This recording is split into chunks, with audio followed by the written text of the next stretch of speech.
Hello everyone, कैसे हैं आप। Welcome back to Veda Academy. Veda Academy पे आपका हार्दिक स्वागत है और मैं भूपेश राजवैद लेके आया हूं आपके लिए एक और इंटरेस्टिंग केमिस्ट्री लेक्चर, जिसमें आज हम लोग पढ़ने वाले हैं लिमिटेशंस ऑफ ऑक्टेट थ्योरी के बारे में और कोऑर्डिनेशन बॉन्ड के बारे में, या कोऑर्डिनेट बॉन्ड क्या होता है। क्लियर। तो लेक्चर होने वाला है बहुत ही ज्यादा इंपॉर्टेंट, बहुत ही जबरदस्त टॉपिक है। अगर मैं बात करूं एग्जाम में इस टॉपिक, अगर ये एग्जाम में ये वाला चैप्टर आ रहा है आपका केमिकल बॉन्डिंग, तो कोऑर्डिनेट बॉन्ड से क्वेश्चन 101% आएगा ही आएगा। इस चैप्टर के सारे जो टॉपिक्स है केमिकल बॉन्डिंग के, वो सभी इंपॉर्टेंट है। जैसे बात करूं VSEPR theory, VBT theory, MOT theory, hybridization, ठीक बच्चा, फजान रूल, डाइपोल मोमेंट के ऊपर क्वेश्चंस, बॉन्ड पैरामीटर्स। तो अपने आप में ही ये चैप्टर एक अलग अलग इतने सारे चैप्टर्स को इंक्लूड करे रहता है। ठीक है, क्लियर। तो बस छोटा सा नाम लग रहा है हमें केमिकल बॉन्डिंग, लेकिन इतने बड़े काम है इस चैप्टर के कि ये चैप्टर हमें सिखाता है कि कैसे एटम्स जो हैं हमारे वो बॉन्ड फॉर्मेशन कर रहे हैं। ठीक बच्चा, क्लियर। तो चलिए लेक्चर शुरू करने से पहले थोड़ा सा अपने ऐप के बारे में आपको कुछ बेसिक इंफॉर्मेशन दे दूं। तो ये हमारा टेलीग्राम चैनल ग्रुप है वेदा 11E।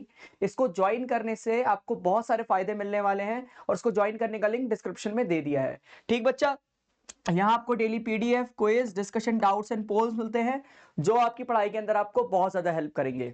ठीक बच्चा, लेकिन अगर आपको चाहिए अपनी पढ़ाई का 360 डिग्री कवरेज, तो आप आएंगे हमारे वेदा एकेडमी के यूट्यूब लाइव सेशंस को अटेंड करने के लिए। क्लियर बच्चा, जो हमारा वेदा वेदा 11-12 का जो यूट्यूब चैनल है, इस पर हम लोग रोज एक इंपॉर्टेंट टॉपिक लेकर आते हैं। ठीक है, रोज एक टॉपिक के बारे में डिस्कस करते हैं, उसके कुछ क्वेश्चंस हम लोग क्वेश्चंस के बारे में बात करते हैं और उस टॉपिक को पूरा समझने की कोशिश करते हैं कि अगर इस टॉपिक से पेपर में क्वेश्चन आया तो मैं एक भी क्वेश्चन छोड़ के ना हो। ठीक है, तो ये हमारा मोटिव रहने वाला है इन लेक्चर्स को कवर करने के लिए। तो रोजाना आपकी लाइव क्लासेस हो रही हैं। ठीक है, जैसे सोनू सर आपको मैथमेटिक्स पढ़ा रहे हैं, बायोलॉजी आपको एटी सर पढ़ा रहे हैं, मैं आपको केमिस्ट्री पढ़ा ही रहा हूं, और सलील सर आपको फिजिक्स पढ़ा रहे हैं। सारी फैकल्टीज बहुत जबरदस्त, बहुत एक्सपीरियंस है, वेल क्वालिफाइड है, वेल एक्सपीरियंस है। ठीक है, और आप तक क्वालिटी एजुकेशन कंटेंट पहुंचाने के लिए, ठीक है, काफी उत्सुक है।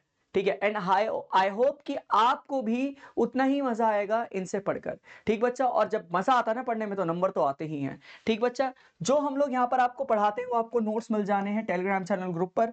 ठीक है, क्लियर बच्चा। टेस्ट सीरीज मिलती है आपको वेदा के इस प्लेटफॉर्म को ज्वाइन करने के लिए।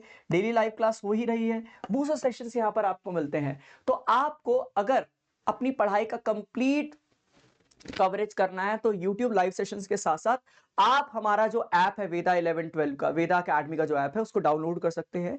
ठीक है, क्लियर। प्ले स्टोर iOS में जाकर डाउनलोड कीजिए और वहां पर बस आपको अपना कोर्स सेलेक्ट करके 1 रुपए का सब्सक्रिप्शन लेना है, वो भी बाद में आपको रिफंड हो जाता है। 1 रुपए, मात्र 1 रुपए। ठीक है, ठीक है।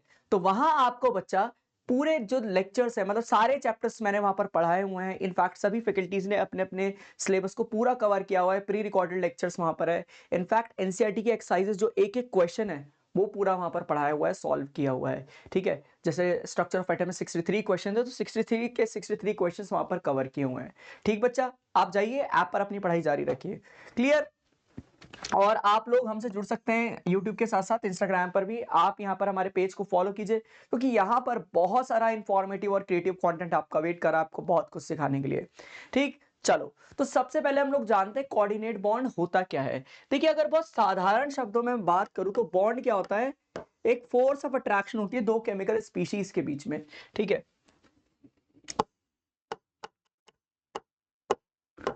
फोर्स ऑफ अट्रैक्शन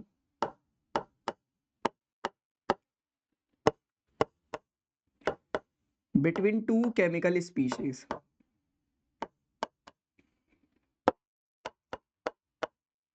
ठीक है, और बहुत साधारण शब्दों में मैं बात करने की कोशिश करूं, अगर बहुत साधारण शब्दों में मैं बात करने की कोशिश करूं, तो जो हमारा बॉन्ड होता है, ये एक तरह का रिलेशनशिप होता है दो केमिकल स्पीशीज के बीच में। एक सिंपल कह सकते हैं, जैसे बॉन्ड बोलते हैं, जैसे कहते हैं ना कि भाई आप माँ बेटे का बॉन्ड बहुत अच्छा है। ठीक है, माँ बेटे का बॉन्ड क्या है, बहुत अच्छा, मतलब बहुत स्ट्रॉन्ग अट्रैक्शन है। ठीक है, हाँ या नहीं, एक बहुत स्ट्रॉन्ग अट्रैक्शन। तो बॉन्ड क्या हुआ, एक काइंड ऑफ रिलेशनशिप हुई, एक काइंड ऑफ रिलेशनशिप। आप और मैं इस जगह अगर एक साथ एग्जिस्ट कर रहे हैं, ठीक है, आप अपना जो टाइम है मेरे साथ यहाँ पर स्पेंड कर रहे हैं, मेरा लेक्चर देख रहे हैं, तो यहाँ पर भी एक रिलेशनशिप सेटअप है, एक टीचर और एक स्टूडेंट की। जब तक हम आपस में कोई रिलेशनशिप सेटअप नहीं होगा, हम लोग एक जगह एग्जिस्ट नहीं कर रहे होंगे।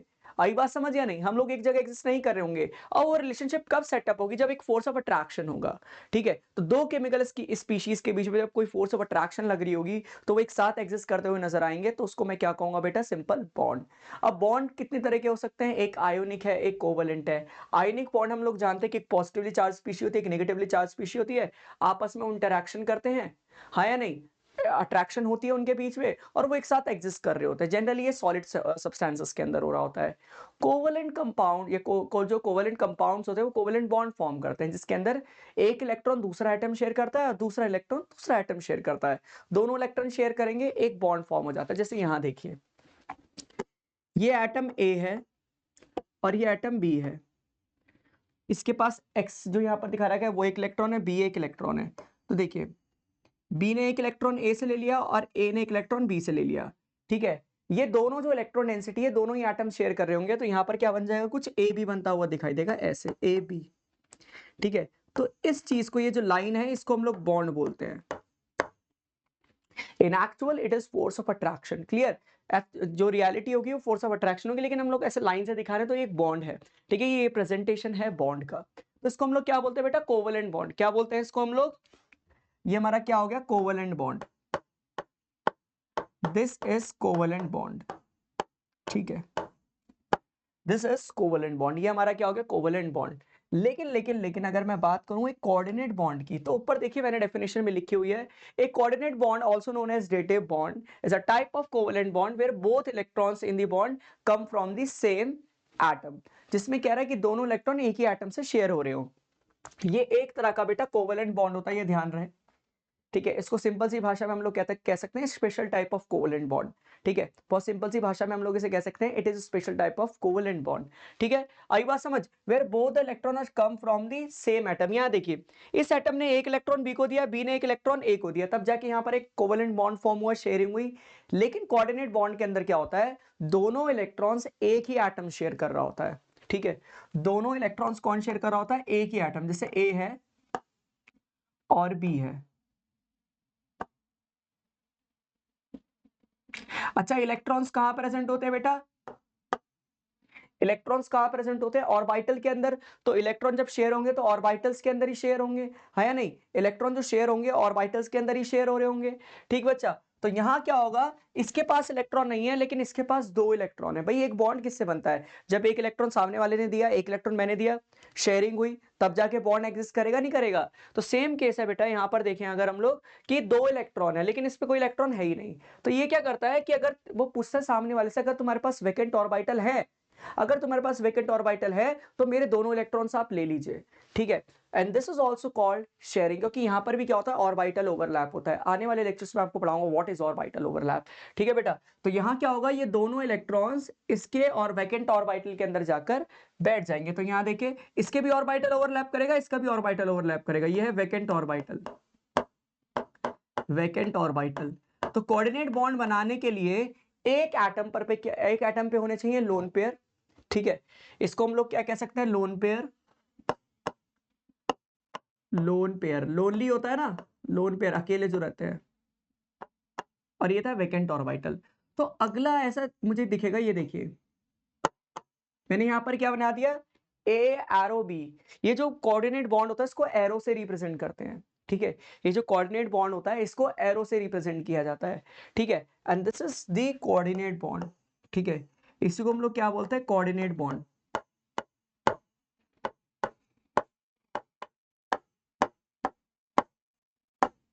और दूसरा डेटिव बॉन्ड, ठीक है, दूसरा डेटिव बॉन्ड, ठीक है। इसका एक ही नाम, मतलब दो नाम है एक ही चीज के, कोऑर्डिनेट बॉन्ड कह लीजिए या डेटिव बॉन्ड बोल लीजिए, ठीक है। तो हम लोग कह सकते हैं बहुत सिंपल से शब्दों में, it is special type of covalent bond where both the electrons is shared by, when both the electrons are shared by, is नहीं यार, when both the electrons are shared by one atom in vacant orbital of another atom, simple, ठीक है। इसकी ये definition यहाँ पर होने वाली है। बताइए कोई डाउट, कोई दिक्कत, कोई समस्या इसके अंदर, ठीक है, बताइए कोई दिक्कत है बेटा इसमें, या आई होप आपको क्लियर हुआ होगा व्हाट इज कोऑर्डिनेट बॉन्ड, ठीक। तो एक चीज देखिए, तो कंडीशन क्या होनी चाहिए कोऑर्डिनेट बॉन्ड बनाने के लिए, condition for condition for formation of coordinate bond.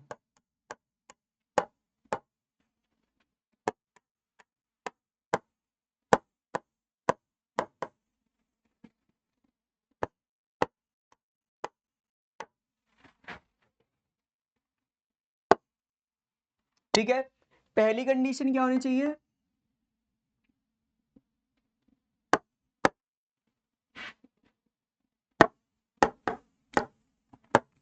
One atom should have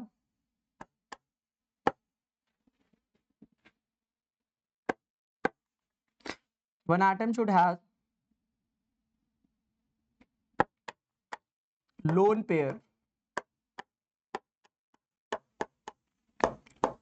pair electron, और दूसरा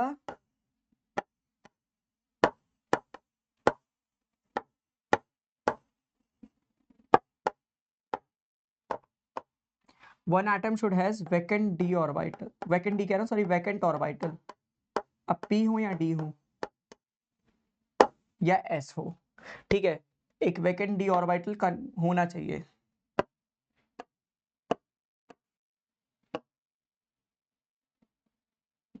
ठीक है, बताइए कोई दिक्कत, कोई समस्या इसके अंदर? चलिए, तो यहां पर हमें समझ में आ चुका है कोऑर्डिनेट बॉन्ड। अब आप कहेंगे सर हमें इसको एक स्ट्रक्चर एग्जांपल के थ्रू बताइए। ये तो हमने थियोरेटिकली समझ लिया है कि ये कोऑर्डिनेट बॉन्ड होता क्या है, लेकिन सर इसको ना एग्जांपल के थ्रू बताइए कोऑर्डिनेट बॉन्ड बेसिकली है क्या। ठीक, चलिए, तो सबसे अच्छा एग्जांपल कोऑर्डिनेट बॉन्ड का जो हमारे आसपास होता है वो है कार्बन मोनोऑक्साइड। ठीक है, कार्बन मोनोऑक्साइड है, मैग्नीशियम है। ठीक है, जो प्लांट्स ग्रीन होते हैं ना, ठीक है, ये तो आपने पता है कि प्लांट्स ग्रीन होते हैं क्योंकि उनके अंदर क्लोरोफिल होता है। लेकिन क्लोरोफिल भी ग्रीन क्यों होती है? कुछ तो कारण होगा ना, है ना? तो उसका कारण होता है केमिस्ट्री। उसके अंदर क्या होता है? मैग्नीशियम होता है और पोरफायरिन रिंग होती है। ठीक है, उस मैग्नीशियम और पोरफायरिन रिंग के बीच में ऐसा कोऑर्डिनेट बॉन्ड फॉर्म हो रहा होता है जैसे यहां मैंने बनाया है। ठीक है, जिसकी बदौलत जो है जैसे ही लिगेंड से मेटल को, ठीक है, जैसे ही लिगेंड से मेटल को चार्ज ट्रांसफर होता है वैसे ही वहां पर क्या होता है? इलेक्ट्रॉनिक ट्रांजिशन होती है, और उस इलेक्ट्रॉनिक ट्रांजिशन की वजह से एक सर्टेन रेडिएशन ऑफ अमाउंट क्या हो जाता, सर्टेन रेडिएशन की जो सर्टेन रेडिएशन जो है वो एब्जॉर्ब हो जाते हैं, और कुछ रेडिएशंस क्या हो जाते हैं? एमिट हो जाते हैं। ठीक है, तो रेड और ब्लू कलर के रेडिएशंस एब्जॉर्ब हो जाते हैं, जिसकी वजह से जो ग्रीन कलर है वो क्या हो जाता है? एमिट हो जाता है। ठीक बच्चा, क्लियर? इसलिए प्लांट्स ग्रीन होते हैं, वो क्लोरोफिल ग्रीन इसलिए होती है। ठीक, हमारा जो ब्लड है वो रेड इसी वजह से है। ठीक है, जो ऑक्सीजन है जैसी वो हमारे हीमोग्लोबिन से, हीम जो यूनिट होती है, ठीक है, प्रोटीन होती है, उससे कंबाइन होती है, हिस्टिडीन यूनिट्स होती हैं अमीनो एसिड्स की, उनसे कंबाइन होती है बच्चा, तो वहां पर भी ऐसी सेम इलेक्ट्रॉनिक ट्रांजिशन हो रही होती है, जिसकी वजह से ब्लड का जो कलर है वो हमारा रेड रहता है। ठीक है, ऑक्टोपस का कलर, जो ब्लड का कलर ब्लू होता है, और भी जो मलस्कस होते हैं, ठीक है, तो उनका जो है, ठीक है, जो खासकर ऑक्टोपस, उसका कलर ब्लू, ब्लड का कलर ब्लू होता है क्योंकि उसके अंदर हीमोसाइनिन होता है। हमारे अंदर हीमोग्लोबिन होता है, उसके अंदर हीमोसाइनिन होता है। ठीक है, तो उनके अंदर कॉपर का कॉम्प्लेक्स होता है, हमारे अंदर आयरन कॉम्प्लेक्स होता है ना। ठीक है, आई बात समझ? तो जो हीम यूनिट है हमारे ब्लड के अंदर, उसके अंदर आयरन बाइंडेड रहता है हिस्टिडीन से। ऑक्सीजन कह रहा था मैं, जो हमारी आयरन, हमारा जो हीमोग्लोबिन है उसके अंदर आयरन होता है। तो जो आयरन है हमारा, आयरन के जो आयन है, ठीक है, वो हिस्टिडीन यूनिट से कंबाइन होते हैं, और जिसकी इलेक्ट्रॉनिक ट्रांजिशन की वजह से रेड कलर फॉर्म होता है। ठीक, चलिए, तो सबसे पहले हम लोग पढ़ेंगे कार्बन मोनोऑक्साइड के कोऑर्डिनेट बॉन्ड के बारे में। कार्बन मोनोऑक्साइड, ठीक है, कार्बन मोनोऑक्साइड के बॉन्ड के बारे में अगर हम लोग बात करेंगे, देखिए CO, तो इसके अंदर कोऑर्डिनेट बॉन्ड होता है या नहीं है हमें देखना है। तो सबसे पहले दोनों एटम्स की इलेक्ट्रॉनिक कॉन्फ़िगरेशन लिख लेते हैं, 1s2 2s2 2p2, और ऑक्सीजन का 1s2 2s2 2p4। देखिए यहां पर एक है सेंट्रल एटम और एक है साइड एटम। ठीक है, एक सेंट्रल एटम होता है जिससे बाकी सारे एटम्स साथ में कनेक्टेड होते हैं। कैसे पता करते हैं? जिस एटम का साइज सबसे बड़ा होगा, ठीक है, वो हमारा सेंट्रल एटम होगा। जैसे जब पीरियोडिक टेबल में मैं लेफ्ट टू राइट जा रहा होता हूं तो कार्बन, ऑक्सीजन, नाइट्रोजन, फ्लोरीन, ठीक है, सॉरी, कार्बन, नाइट्रोजन, ऑक्सीजन और फ्लोरीन आ रहा होता है। तो कार्बन मेरा इधर आ रहा है और ऑक्सीजन मेरा इधर आ रहा है, तो लेफ्ट टू राइट जाने पर बेटा एटॉमिक साइज घट जाता है, जिसकी वजह से कार्बन का साइज बढ़ा है एज कंपेयर टू ऑक्सीजन। ठीक है, अब होगा क्या? इनके आउटर मोस्ट शेल के इलेक्ट्रॉन्स लिख लीजिए, कितने इसके आउटर मोस्ट शेल में? 4, इसके आउटर मोस्ट शेल में है 6, तो मैंने बड़ा सा यहाँ कार्बन बना लिया है,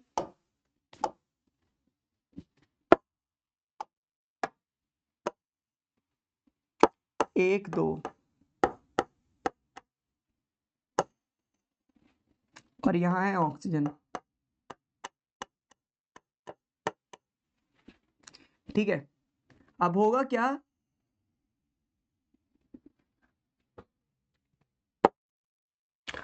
ऑक्सीजन को अपना ऑक्टेट पूरा करने के लिए 2 इलेक्ट्रॉन्स चाहिए, उसने अपने 2 इलेक्ट्रॉन पूरे कर लिए। यहाँ देखिए ऑक्टेट थ्योरी क्या कहती है, हर एटम अपने आउटर मोशन में 8 इलेक्ट्रॉन पूरे करने चाहता है। ठीक है, तो ऑक्सीजन ने अपने 2 इलेक्ट्रॉन ले लिए इससे, तो ये क्या हो जाएगा मेरा 2p6। बताइए 2p6 इसकी कॉन्फ़िगरेशन हो जाएगी, 1s2 2s2 2p6 हो जाएगा, 4 और 2 इससे कार्बन से ले लिए। ठीक, अब कमाल की बात यह है कि कार्बन को 2 इलेक्ट्रॉन्स क्या चाहिए और चाहिए, कार्बन को कितने इलेक्ट्रॉन चाहिए थे, 4, तभी जाके वो 2p6 होगा। 2p4 2p2 से 2p6 होने के लिए उसे 4 इलेक्ट्रॉन की जरूरत है, तो 2 इलेक्ट्रॉन उसके शेयर हो गए, तो अभी क्या है वो 2p4 है। तो वो कहता है कि मेरे से और इलेक्ट्रॉन शेयर कर लो, लेकिन वो कहता है कि ऑक्सीजन की भाई मेरे पास जगह ही नहीं है इलेक्ट्रॉन्स रखने के लिए। क्यों, क्योंकि जब उसने 2 इलेक्ट्रॉन ले लिए 2p4 में, उसने 2 इलेक्ट्रॉन ले लिए तो 2p6 हो गया, और 2p6 में p सब शेल के अंदर 6 से ज्यादा इलेक्ट्रॉन आ ही नहीं सकते हैं, हाँ या नहीं, और इसके अंदर 2d होता नहीं है। अब क्या हो गई, ये तो बड़ी प्रॉब्लम हो गई। तो वो कहता है ठीक है एक काम कर, तेरे पास तो वैकेंट ऑर्बिटल है। ठीक है, कार्बन को ऑक्सीजन कहता है तेरे पास वैकेंट ऑर्बिटल है, मेरे पास लोन पेयर्स हैं। ठीक है, मेरे पास लोन पेयर इलेक्ट्रॉन्स हैं, अगर इनसे शेयरिंग कर सकता है तो कर ले। ठीक है, तो ये जो लोन पेयर्स इलेक्ट्रॉन है ऑक्सीजन कार्बन के वैकेंट ऑर्बिटल के अंदर आ जाते हैं, और यहां पर ये क्या फॉर्म करता है, एक कोऑर्डिनेट बॉन्ड। तो देखिए तो जरा,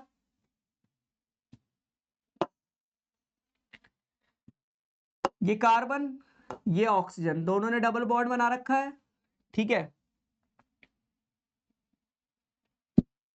और यहां पर बन जाएगा कोऑर्डिनेट बॉन्ड, जिसके अंदर इलेक्ट्रॉन कौन शेयर कर रहा है, ऑक्सीजन दे रहा है कार्बन को। ठीक है, दोनों इलेक्ट्रॉन्स कौन दे रहा है, कार्बन को दे रहा है कौन, ऑक्सीजन। ठीक है, तो ऑक्सीजन के जो लोन पेयर्स हैं वो क्या हो जाएंगे, कम। देखिए पहले इसके आउटर मोशन में कितने लोन पेयर थे, 2। भाई पेयर होता है ना, लोन पेयर माने अनशेयर्ड इलेक्ट्रॉन पेयर को लोन पेयर बोलते हैं, जो इलेक्ट्रॉन शेयर नहीं हुए हैं। इलेक्ट्रॉन तो 2 ही शेयर हुए हैं, ये वाले। ठीक है, अब इसके 2 इलेक्ट्रॉन पेयर बचे थे नहीं बचे थे, जिसमें से एक इसने कार्बन को दे दिया। ठीक है, तो इसमें कितना बचा, इसमें सिर्फ एक इलेक्ट्रॉन पेयर बचा।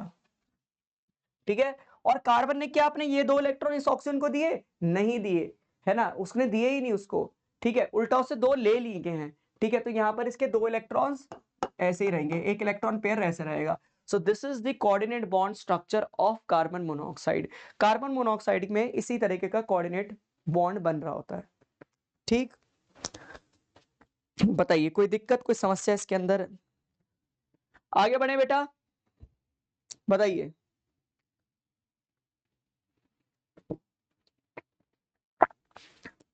एक और कंपाउंड हम लोग देखते हैं। ठीक है, HNO3।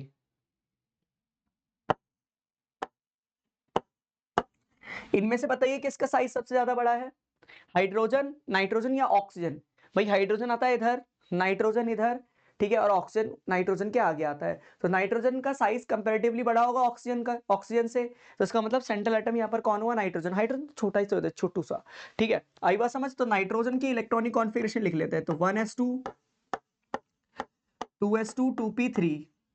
ऑक्सीजन की electronic configuration 1s2 2s2 2p4। बेटा अगर आपको इलेक्ट्रॉनिक कॉन्फ़िगरेशन बनानी नहीं आती है, सेम चैनल की एक प्लेलिस्ट है केमिस्ट्री की, उसके अंदर क्लास 11 की प्लेलिस्ट है, उसके अंदर ये सारे लेक्चर्स अपलोडेड है, क्वांटम नंबर्स और फिर इलेक्ट्रॉनिक कॉन्फ़िगरेशन कैसे बनाते हैं, आप सीख सकते हैं जाके। ठीक, क्लियर बच्चा। तो 1s2 2s2 2p3, और हाइड्रोजन तो 1s1 होता ही है, इसका एटॉमिक नंबर 1 है। तो यहाँ अगर हम लोग देखेंगे नाइट्रोजन के आउटर मोस्ट शेल में कितने बेटा, 5 इलेक्ट्रॉन, इसके 6 और इसके 1 है सिर्फ।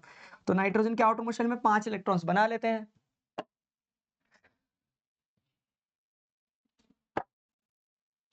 1 2 3 4 5। ठीक है, वहीं हम ऑक्सीजन बना ले। अब ऑक्सीजन कितने हैं, 3, 3 ऑक्सीजन लगा लेते हैं उसके आजू बाजू।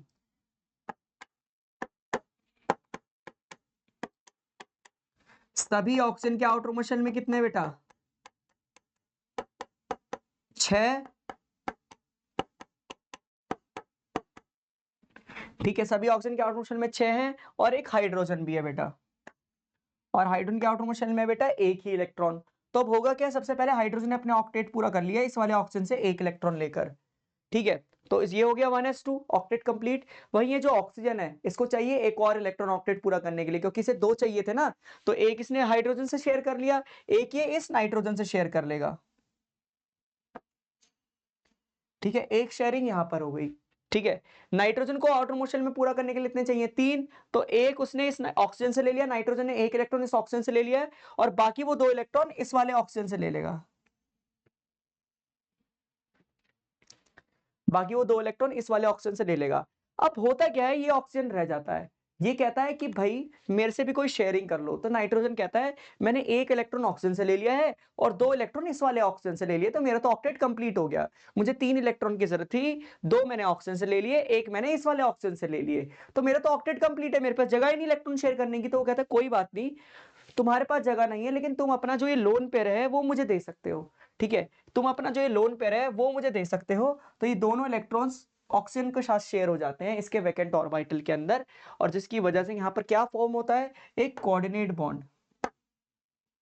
तो ये नाइट्रोजन है, डबल बॉन्ड O OH, और ये हो जाएगा O। ठीक है, अगर आप एरो नहीं बना सकते हैं तो आप लोन पेयर्स बनाकर दिखाएंगे। आप मुझे लोन पेयर्स बना के दिखाएंगे, जैसे इस वाले ने 2 इलेक्ट्रॉन्स लिए हैं, तो इस पे कितने बचे होंगे, 2 लोन पेयर बचे होंगे। इस पे 3 लोन पेयर ऐसे ही ऐसे शेयर्ड रहेंगे, इस पे 2 लोन पेयर्स रहेंगे, और हाइड्रोजन पे कोई लोन पेयर है ही नहीं। तो this is the structure of HNO3 nitric acid. ठीक है, एग्जाम के अंदर ऐसे ही बना के आना है आपको निट्रिक एसिड। और अब जब ये आपके हाफ रिलीज होने वाले हैं, अभी जो आपके जो हाफ रिलीज होने वाले हैं उसके अंदर ये बहुत ही ज्यादा काम आने वाला है। ठीक बच्चा, चलिए जल्दी से नोट कर लीजिए इसको। सो बच्चा हम लोग एक और एग्जांपल कंसिडर करते हैं यहां पर जैसे अमोनियम आयन, ये हमारा अमोनियम आयन। तो अमोनियम आयन के अंदर कोऑर्डिनेट बॉन्ड कैसे एग्जिस्ट कर रहा होता है, ये हम लोग जान लेते हैं कि जो अमोनियम आयन है उसके अंदर कोऑर्डिनेट बॉन्ड कैसे एग्जिस्ट कर ले रहा है। ठीक है, तो देखिए सबसे पहले सेंट्रल एटम यहाँ पर नाइट्रोजन, तो नाइट्रोजन की इलेक्ट्रॉनिक कॉन्फ़िगरेशन हम लोग लिखेंगे, तो 1s2 2s2 2p3। ठीक है, और वहीं हाइड्रोजन की इलेक्ट्रॉनिक कॉन्फ़िगरेशन लिखूंगा तो 1s1 होता है ये। ठीक है बच्चा, क्लियर। अच्छा, नाइट्रोजन जो है उसके आउटर मोस्ट शेल के अंदर जो है, उसके आउटर मोस्ट शेल में कितने इलेक्ट्रॉन्स है, 5 इलेक्ट्रॉन्स है। तो 1 2 3 4 और 5। अब बच्चा हाइड्रोजन देखिए कितने हैं। ठीक है, ये देखिए हाइड्रोजन ये रहे, तो एक हाइड्रोजन ने अपना ऑक्टेट यहां से पूरा कर लिया, एक हाइड्रोजन ने अपना ऑक्टेट यहां से पूरा कर लिया, और एक हाइड्रोजन ने अपना ऑक्टेट यहां से पूरा कर लिया।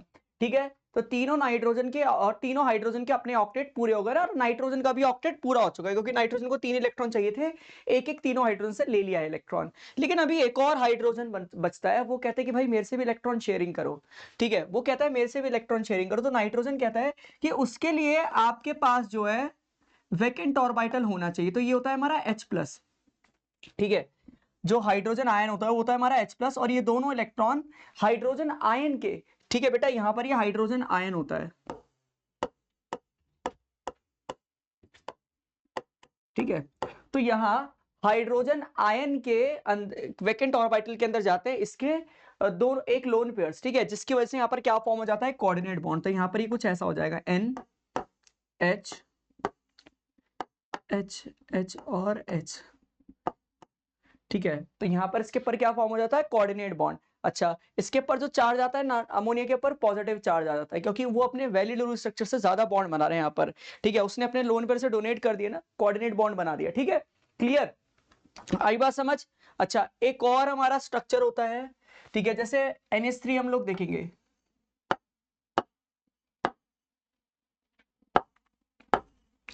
और एक है हमारा BF3।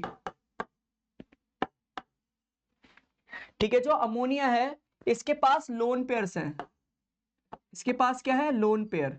अच्छा, जो अपने लोन पेयर डोनेट करते हैं, जो अपने लोन पेयर डोनेट करते हैं उन्हें हम लोग क्या कहते हैं, लोन पेयर डोनर्स को हम लोग बोलते हैं बेस।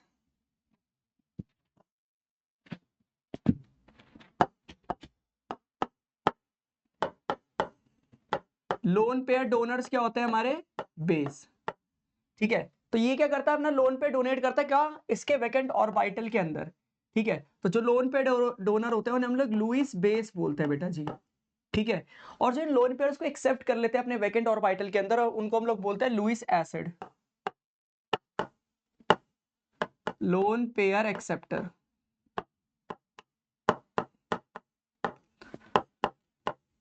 तो उसको हम लोग बोलते हैं लुईस एसिड। ठीक है, लोन पेयर एक्सेप्टर को हम लोग क्या बोलते हैं बेटा, लुईस एसिड बोल देते हैं। क्लियर बच्चा। तो यहां पर क्या बनता है, ये अमोनिया जो है जब अपने दोनों इलेक्ट्रॉन यहां पर दे रहा, तो ये हो जाएगा BF3। तो ये हो जाएगा मेरा अमोनियम बोरोन ट्राइफ्लोराइड।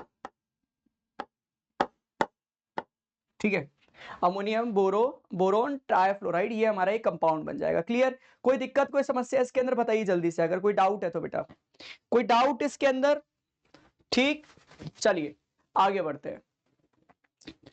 अब हमारा जो क्लासेस होती हैं बेटा, जो रेगुलर क्लासेस हो रही है हमारी लाइव क्लासेस, ठीक है, जो 8 बजे शुरू होती हैं और 9:30 बजे तक होती है, मतलब रोजाना आपकी जो है 40 मिनट्स के 2 लेक्चर होते हैं।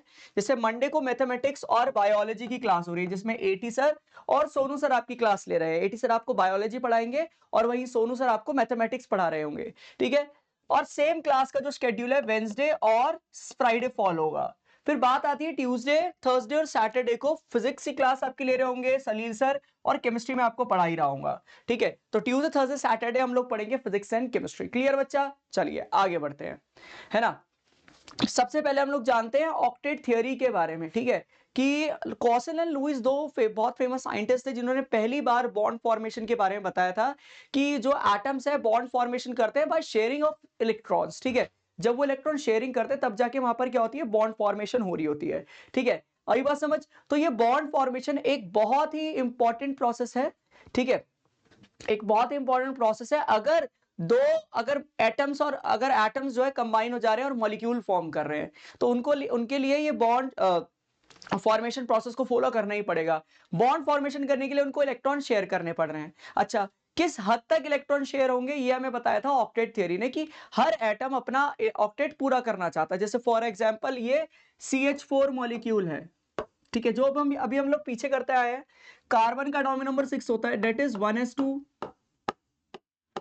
2s2 2p2 बेटा, और हाइड्रोजन कितना होता है बेटा, 1s1। 4 हाइड्रोजन है, चारों हाइड्रोजन से कार्बन अपना एक एक इलेक्ट्रॉन ले लेगा और अपना ऑक्टेट पूरा कर लेगा। ऑक्टेट का मतलब क्या है, उसके लास्ट वाले शेल के अंदर, लास्ट जो शेल है उसके अंदर 8 इलेक्ट्रॉन हो, ऑक्ट माने 8।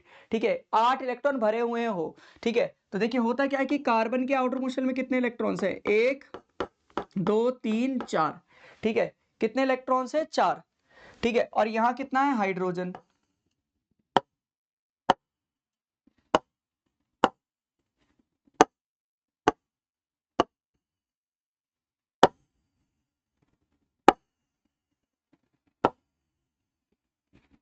ठीक है, तो ये क्या हो जाएगा यहां पर, CH4।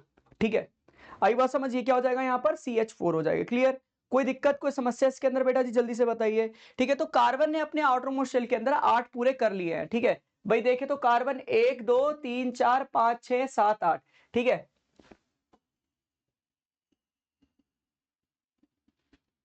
ये देखो। ठीक है, तो यहां पर ऑक्टेट क्या हो जा रहा है, पूरा हो जा रहा है। बताइए कोई दिक्कत बेटा इसके अंदर। ठीक, तो यही हमारी ऑक्टेट थ्योरी होती है। सिमिलरली यही हमारा ऑक्टेट थ्योरी है। अभी तक जितना हम लोग पढ़ते आ रहे थे पीछे, यही तो हो रहा था कि सभी एटम्स अपने आउटरमोस्ट शेल के अंदर 8 पूरा करना चाह रहे हैं। ठीक है, ये सिंपल ऑक्टेट थ्योरी थी, लेकिन इसके कुछ मेजर लिमिटेशंस थे। ठीक है ना, इसके कुछ मेजर लिमिटेशंस थे जो हमें पढ़ने बहुत जरूरी है, और पेपर के अंदर डायरेक्ट पूछा भी जाता है, give limitations of octet theory. Next है बेटा। ठीक है, तो सबसे पहला जो लिमिटेशन है ऑक्टेट थ्योरी का, वो है ऑड इलेक्ट्रॉन मॉलिक्यूल। जैसे बेटा NO2 की अगर मैं बात करूं, NO2 के अंदर नाइट्रोजन है सेंट्रल एटम, तो 1 2 3 4 5 6। ठीक है, ऑक्सीजन कितने हैं, यहां पर 2 हैं। ऑक्सीजन कितने हैं, 5 है, कह रहा हूं 5। आउटर मोस्ट शेल में बेटा 5 इलेक्ट्रॉन रहेंगे। तो ये ऑक्सीजन है बेटा, यहां पर देखिए ऑक्सीजन, दोनों ऑक्सीजन के आउटर मोस्ट शेल में कितने होंगे, 6। तो इसने 2 इलेक्ट्रॉन शेयर कर लिए। ठीक है। अच्छा, अब बारी आती है ऑक्सीजन की। अब बारी आती है ऑक्सीजन की। तो नाइट्रोजन कहता है कि या तो मेरे से एक शेयर कर, ठीक है, या तो मेरे से एक शेयर कर, दोनों एक साथ शेयर मैं नहीं कर सकता हूं। ठीक है, नाइट्रोजन कहता है कि दोनों इलेक्ट्रॉन में एक साथ शेयर कर नहीं सकता हूं क्योंकि मेरे पास जगह ही नहीं बचेगी। मेरे पास सिर्फ एक इलेक्ट्रॉन शेयर करने की जगह बची है। ये देखो, नाइट्रोजन ने 2 गेन कर लिए, ठीक है, उसको कितने चाहिए थे? 3। ऑक्टेट पूरा करने के लिए 1s2 2s2 2p3 2p3 से 2p6 में जाने के लिए 3 इलेक्ट्रॉन्स की जरूरत है। तो नाइट्रोजन कहता है कि मुझे 2 इलेक्ट्रॉन्स मिल गए, तो इस वाले ऑक्सीजन से कहता है कि मुझसे एक शेयर कर ले इलेक्ट्रॉन। तो दूसरा ऑक्सीजन कहता है मुझे तो 2 चाहिए, मुझे एक नहीं चाहिए। तो नाइट्रोजन कहता है कोई बात नहीं, ठीक है, कोई बात नहीं, यहां पर हम लोग कोऑर्डिनेट बॉन्ड बना लेते हैं। तो ये वाला जो इलेक्ट्रॉन पेयर है इसके साथ क्या बना लेता है, या कोऑर्डिनेट बॉन्ड बना लेता है। तो ये हो जाएगा NO डबल बॉन्ड O, और यहां पर ये एक इलेक्ट्रॉन उसके ऊपर ऐसे ही रह जाएगा अनपेयर्ड। तो इसी अनपेयर्ड इलेक्ट्रॉन को मैं क्या बोलता हूं बेटा? Odd electron. ठीक है, ऑड इलेक्ट्रॉन बोलता हूं। इसी अनपेयर्ड इलेक्ट्रॉन को मैं क्या बोलता हूं? Odd electron. देखिए, जब पेयर में होते हैं तो लोन पेयर। अच्छा बताइए, जब ये पेयर में होते हैं तो ये लोन पेयर होता है, ठीक है। अब यहाँ पेयर थोड़ी ना बना है, सिंगल एक इलेक्ट्रॉन बचा हुआ है, ठीक है। तो this is called odd electron. और जिन स्पीशीज में सेंट्रल एटम के ऊपर कुछ ऐसे अनपेयर्ड इलेक्ट्रॉन रहते हैं उनको हम लोग ऑड इलेक्ट्रॉन स्पीशीज कह रहे होते हैं। ठीक बेटा, कोई दिक्कत, कोई समस्या इसके अंदर बताइए जल्दी से। आई होप आपको ये क्लियर हो रहा होगा। ठीक, आगे बढ़ूं क्या? चलिए, अगली जो लिमिटेशन है वो, अच्छा इसके साथ था, जैसे भाई ये NO ग्रुप है, इसके अंदर भी ऑड इलेक्ट्रॉन होता है, Cl2O2। तो ये जो है ऑक्टेट रूल फॉलो नहीं कर पा रहे थे, ठीक है, लेकिन फिर भी एग्जिस्ट कर रहे थे। ठीक, चलिए, तो this was a major limitation. दूसरा, some atoms like hydrogen, boron, beryllium tend to form stable molecule with fewer than 8 electron. अब भाई साहब ये कहती है थ्योरी कि सब अपने आउटर मोशन में 8 इलेक्ट्रॉन पूरे कर लेते हैं, लेकिन हाइड्रोजन क्या करता है बेटा? हाइड्रोजन अपने जैसे ही हाइड्रोजन से मिलकर क्या बना लेता है? H bond. This is H2, ठीक है, ये क्या हो जाएगा यहाँ पर? H2, है ना। वही अगर मैं BF3 के इसने कोई 8 पूरे करे अपने आउटर मोशन में? 8 तो पूरे नहीं किए, ठीक है, अपने आउटर मोशन में उन्होंने 8 कहां पूरे करे हैं, ठीक है। दूसरा यहाँ पर अगर मैं BF3 को देखूं तो बोरोन के आउटर मोशन में कितने इलेक्ट्रॉन होने चाहिए? बोरोन का एटॉमिक नंबर कितना होता है? 5, 1s2 2s2 2p1, ठीक है, 3 है इसके आउटर मोशन में, ठीक है। तो फ्लोरीन है, फ्लोरीन एक एक इलेक्ट्रॉन शेयर कर लेता है,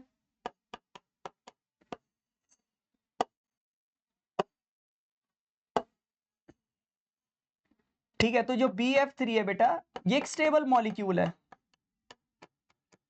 ठीक है। BF3 एक स्टेबल मॉलिक्यूल है, लेकिन इसने तो अपने आउटर मोशन में 8 पूरे नहीं करे, 6 दिख रहे हैं मुझे तो यहाँ पर, ठीक है। आई बात समझ? क्लियर, कोई दिक्कत बेटा इसके अंदर? तो ये भी रूल जो है, ये थियोरी का जो रूल है, ये वाला भी फेल होता हुआ दिखाई दिया था। Next, expanded octet. जब ये कह देते हैं किसी एटम ने अपने आउटर मोशन में पूरे कर लिए 8, ठीक है, लेकिन फिर भी वो आगे रिएक्शन कर रहे होते थे। जैसे यहां देखिए, अगर हम लोग PCl5 के केस में, ठीक है, PCl5 में फॉस्फोरस का एटॉमिक नंबर होता है बेटा 15। तो 1s2 2s2 2p6 3s2 3p3, ठीक है। 3p3 इसकी इलेक्ट्रॉनिक कॉन्फ़िगरेशन, 3s2 3p3। अच्छा, 3d इसके खाली पड़ा हुआ है। तो जिन ऑर्बिटल्स के पास ऐसे वेकेंट डी और जिन एटम्स के पास ऐसे वेकेंट ऑर्बिटल्स रहते हैं बेटा, ठीक है, वो अपना ऑक्टेट एक्सपैंड कर लेते थे, ठीक है। आई बात समझ? वो अपना ऑक्टेट क्या कर लेते हैं? एक्सपैंड कर लेते हैं। जैसे PCl5 हो गया, है ना, और SF6 हो गया। वहीं सल्फर की बात करें तो सल्फर का एटॉमिक नंबर 16, तो 1s2 2s2 2p6 3s2 3p4 और 3d 0, ठीक है। अब होता क्या है, जैसे PCl5 के केस में देखो, PCl5 का केस का मैं समझाता हूं आपको। PCl5 के केस में क्या हो जाता है हमारा कि यहां बनने कितने चाहिए थे? सिर्फ 3 बॉन्ड। ये देखो भाई, कितने चाहिए बनने चाहिए थे? 3 बॉन्ड, क्योंकि यहां पर P ऐसे खाली पड़ा हुआ है, ठीक है, P ऐसे एक खाली पड़ा हुआ है, इसको 3 इलेक्ट्रॉन्स की जरूरत है। ऑक्टेट पूरा करने के लिए 3 इलेक्ट्रॉन्स की जरूरत है या नहीं है? लेकिन उसने बॉन्ड कितने बनाए हैं बेटा? 5। तो उसने बॉन्ड कितने बनाए हुए हैं? 5। तो ये तो ऑक्टेट थ्योरी को फेल कर रहा है, यानी उसने 2 इलेक्ट्रॉन और गेन कर लिए हैं। ठीक है, यानी उसने 2 इलेक्ट्रॉन और गेन कर लिए, टोटल 5 इलेक्ट्रॉन गेन कर लिए हैं। उसे करने थे 3, लेकिन उसने इलेक्ट्रॉन कितने गेन कर लिए? 5। ठीक है, तो जिसकी वजह से उसने क्या बॉन्ड बना लिया? pCl5 बना लिया। ठीक है, चाहिए थे उसे 3 ऑक्टेट पूरा करने के लिए, 3 बनाकर वो 3p6 हो जाता और आउटर मोशन में 8 हो जाते, लेकिन उसने 2 बॉन्ड एक्स्ट्रा और बनाए हुए हैं। इसका मतलब 2 क्लोरीन से इलेक्ट्रॉन और लिए हुए हैं, शेयर किए हुए हैं। इसका मतलब ये ऑक्टेट थ्योरी को एक्सेप्ट ही नहीं कर रहे हैं, उसे फॉलो ही नहीं कर रहे हैं। ठीक, तो this was the another major drawback of octet theory. Next, transition metals. Transition metal जैसे हमारे manganese, chromium, cobalt, iron, vanadium, ये सब हमारे ट्रांजिशन एलिमेंट्स होते हैं। ये क्या कहते हैं? वेरिएबल ऑक्सीडेशन स्टेट दिखाते हैं। वेरिएबल ऑक्सीडेशन स्टेट माने जैसे ये +3 आयन भी बनाएंगे, +4, +5, +6, और मैंगनीज तो +7 तक चला जाता है।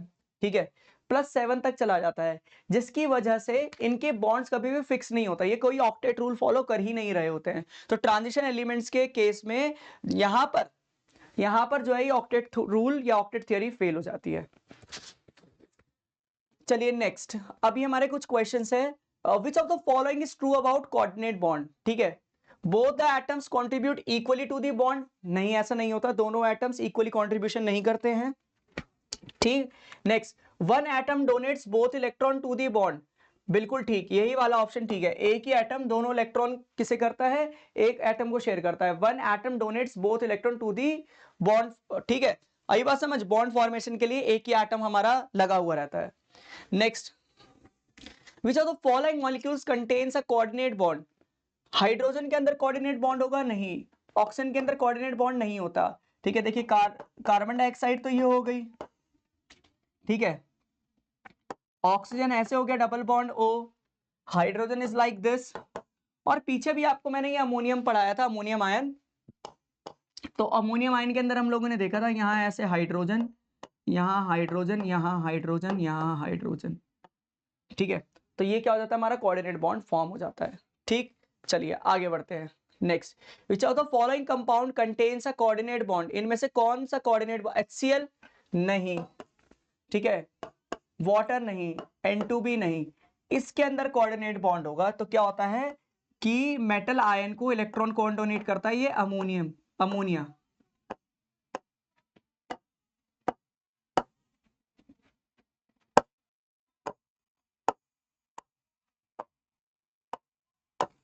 तो जो अमोनिया के ऊपर लोन पेयर था उसको ये डोनेट कर रहा होता है। ठीक है, ये कोऑर्डिनेट फॉर्म होती है, इसे हम लोग कॉम्प्लेक्स कहते हैं बेटा जी, इन्हें हम लोग कहते हैं कोऑर्डिनेशन कॉम्प्लेक्स। याद है मैंने शुरू में आपको बताया था कि आयरन हीमोग्लोबिन के साथ बनाता है, हीम यूनिट के साथ कोऑर्डिनेट बॉन्ड बनाता है। वहीं मैग्नीशियम पोरफायरिन रिंग जो होती है क्लोरोफिल के अंदर उसके साथ बनाता है, तभी हमारी क्लोरोफिल ग्रीन होती है। ठीक है,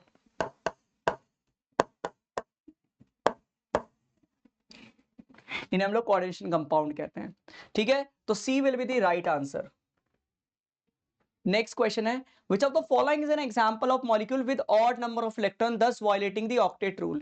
ठीक है, CH4 तो नहीं करता है, कार्बन डाइऑक्साइड के अंदर भी ऑड इलेक्ट्रॉन नहीं है, वाटर के अंदर भी ऑड इलेक्ट्रॉन नहीं है, NO के अंदर ऑड इलेक्ट्रॉन्स है। ठीक है, नाइट्रोजन मोनोऑक्साइड के अंदर ऑड इलेक्ट्रॉन्स है। क्लियर, चलिए, which of the following molecule doesn't follow the octet rule due to an incomplete octet? ठीक है, आई बात समझ, वो कह रहा है कि इनका किसमें इनकम्प्लीट ऑक्टेट रहता है। देखिए बेटा, पीछे मैंने BF3 पढ़ाया है अभी, यहाँ ये देखिए, इसको बोरोन है, बोरोन की कॉन्फ़िगरेशन कितनी है? 1s2 2s2 2p1। इसको कितने इलेक्ट्रॉन चाहिए? 5 इलेक्ट्रॉन चाहिए। अगर इसको अपने आउटर मोस्ट शेल में कितने, हाँ 5 इलेक्ट्रॉन चाहिए, तब जाके अपने आउटर मोस्ट शेल के अंदर 2p को 6 कर पाएगा और आउटर मोस्ट शेल के अंदर हमारे 8 इलेक्ट्रॉन हो पाएंगे। लेकिन उसने बॉन्ड कितने बनाए हैं? 3। लेकिन उसने बॉन्ड कितने बनाए? यानी 3 इलेक्ट्रॉन शेयर किए हुए हैं बस, तो यानी ऑक्टेट तो पूरा नहीं है ना। तो इनकम्प्लीट ऑक्टेट की वजह से बोरोन जो है यहाँ पर हमारा सही ऑप्शन होगा, BF3 का इनकम्प्लीट ऑक्टेट होता है। क्लियर बच्चा? आई होप आपको आज का लेक्चर समझ में आ रहा होगा। ठीक है, अगला क्वेश्चन है, which of the following is limitation of octet rule? It can not explain the bonding in SF6, it is applicable only to elements in group 18। नहीं, ऐसा नहीं है। It explain bonding in all molecules, नहीं, सबके अंदर नहीं बता पाई थी। It applies only to the covalent bond. ठीक है, which of the following limitation of the octet, it cannot explain the bonding in SF6। बिल्कुल SF6 के अंदर ये जो है हमारा नहीं बता पाई थी बॉन्ड फॉर्मेशन कैसे हो रहा है। It applies only to the covalent bond. ठीक है, क्लियर। चलिए भाई, आयोनिक बॉन्ड के लिए भी ऑक्टेट पूरा हो रहा था, आयोनिक बॉन्ड के लिए भी, सिर्फ कोवेलेंट के लिए ऐसा नहीं था, आयोनिक के लिए भी ऑक्टेट रूल ही बताया गया था। ठीक है, और काफी केसेस के अंदर आयोनिक वाले में हो भी रहा था ये। ठीक है, next, A coordinate bond is different from a metal from a covalent bond because those electrons are not shared equally, one atom provides both bonding electron। ठीक है, तो ये हमारा आंसर है। ठीक है, are not the electrons are not shared equally, both the bond is weaker than a covalent bond, the atoms are held by electrostatic force of attraction। ये तो कतई नहीं होगा, तो one atom provides both bonding electron, इसलिए coordinate bond covalent bond से अलग होता है।